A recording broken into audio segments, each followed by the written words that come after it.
This is the tale of the Radleys, a family trying for the normalcy.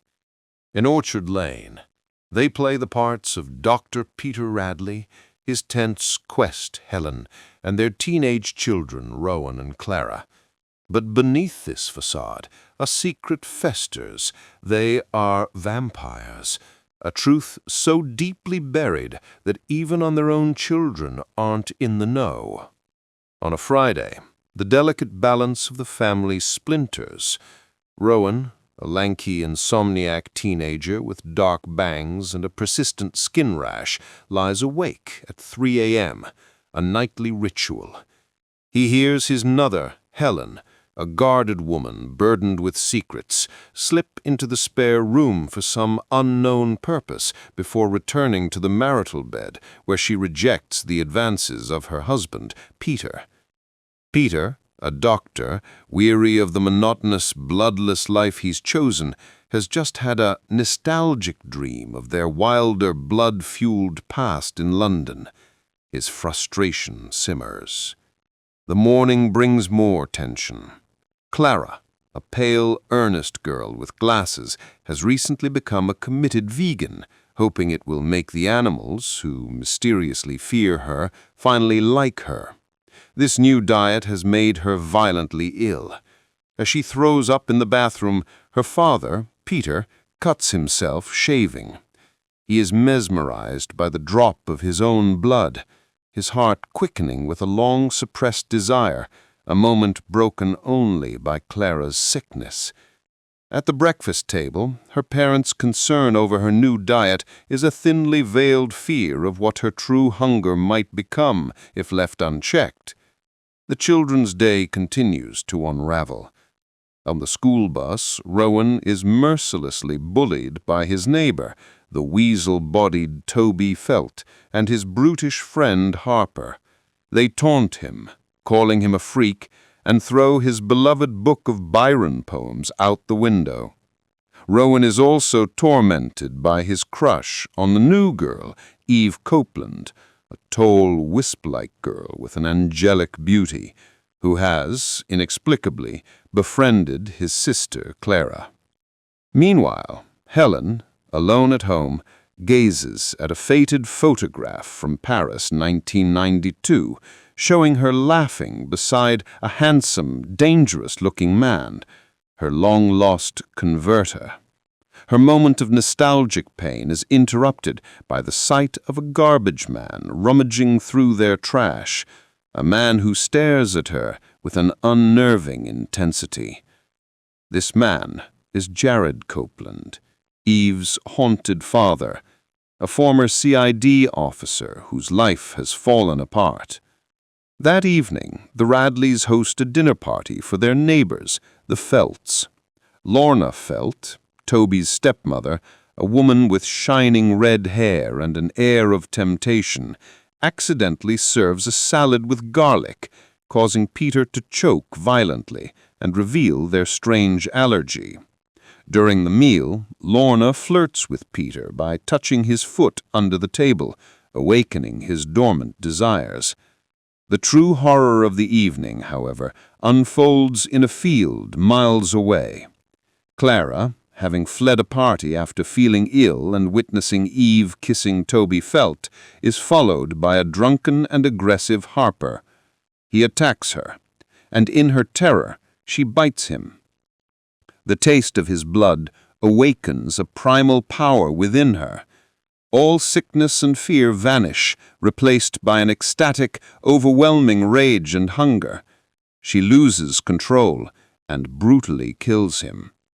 A frantic phone call from a traumatized Clara sends Peter and Helen rushing to the scene.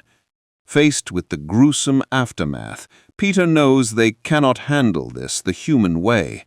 He sends Helen and Clara home, licks the blood from his hands to regain his dormant powers of flight and strength, and soars into the night sky, dropping Harper's body deep into the North Sea.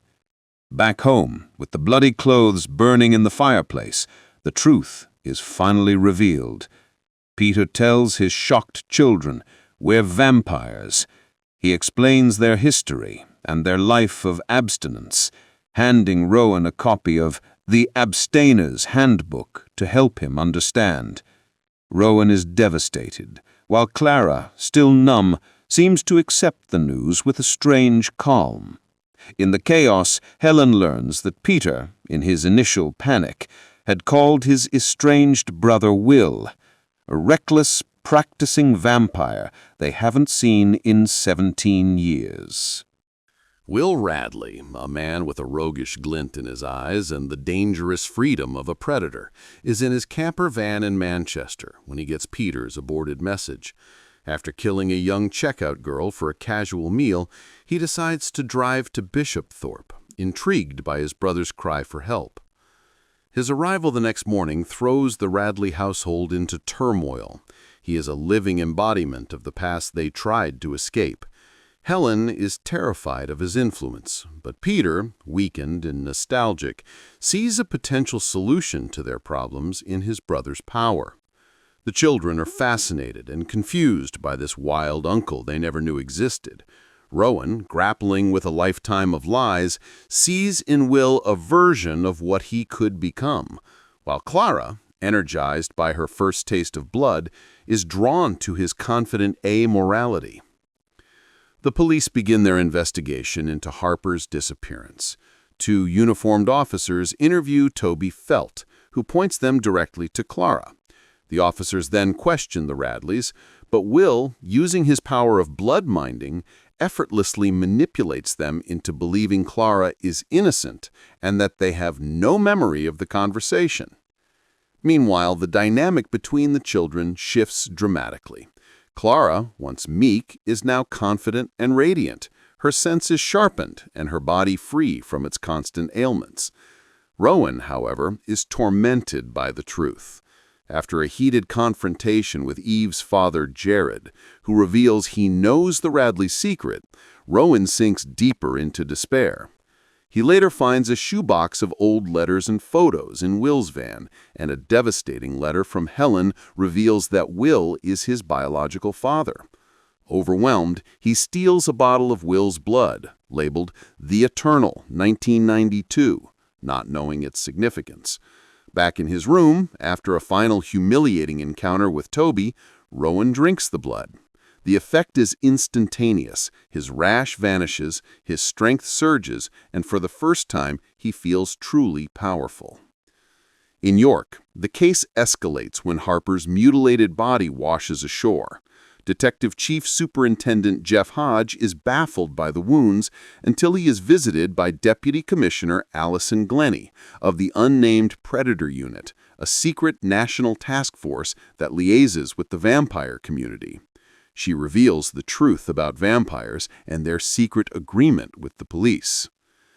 The web of secrets continues to tighten. Peter, high on a sample of Lorna Felt's blood he stole from his clinic, arranges a date with Lorna, only to back out at the last minute, consumed by guilt. Helen, discovering Harper's body has been found, is blackmailed by Allison Glennie. Glennie knows of Helen's past with Will and offers a deal. Kill Will Radley by midnight, and all investigation into Clara will cease. If she refuses or fails, not only will Clara be hunted, but Helen's affair with Will and Rowan's true parentage will be revealed to Peter. That evening, Rowan goes on his date with Eve. He's confident and charming, a complete transformation from his former self.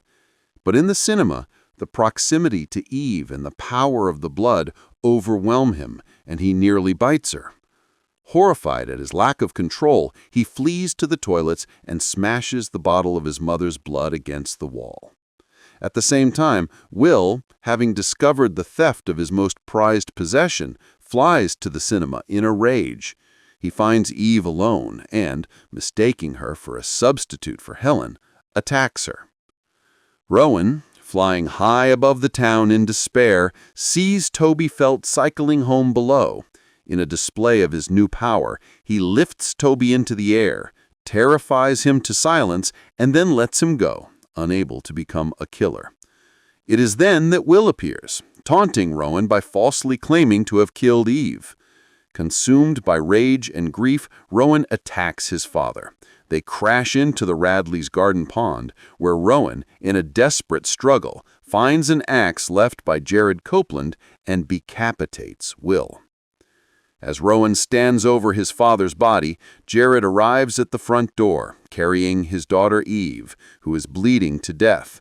He begs the Radleys to save her. In the living room, with her life fading, Eve whispers to Rowan that she wants his blood.